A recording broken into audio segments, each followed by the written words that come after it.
שלי על אנשים בכירים שהשתתפו בפגיעות טקסיות בכל רחבי הארץ, על רופאים, רבנים בכירים, אנשי משטרה, אנשי חינוך, וגם על כמה חברי כנסת מהעבר וגם כמה חברי כנסת מכהנים.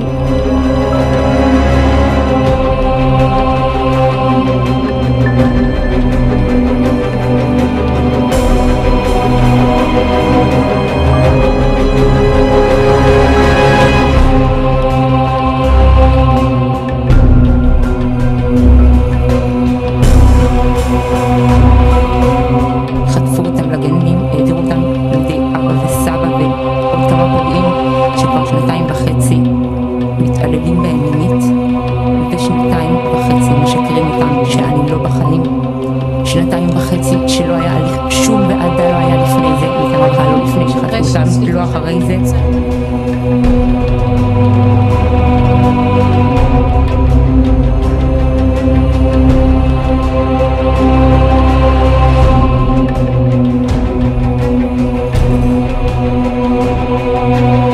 אתם לא מסוגלים לקלוט מה זה לקחת ילדה בת 3 ולתכנת אותה בעזרת סדיזם, בעזרת אונס, בעזרת איומים, בעזרת מניפולציות, בעזרת משחק פסיכולוגי.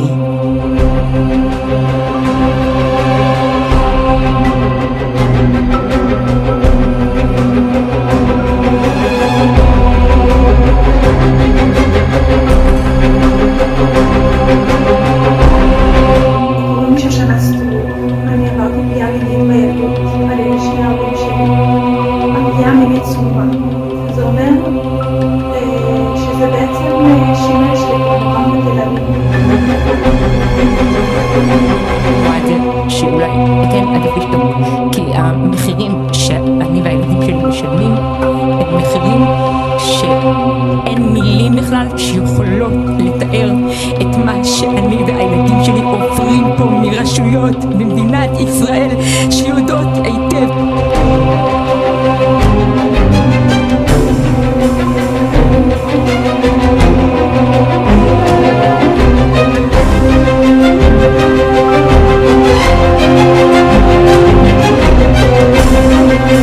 הידע גבולות, אז שני ילדים כאן צריכים לעבור שואה, והגיהנום שאני עוברת ממשטרת ישראל, אין מילים, וכל הזוועות שתנסו לתאר לא תוכלו להעלות בדעתכם. אם אני מאוימת בנשקים ארוכים על ידי שוטרים במשטרת ישראל,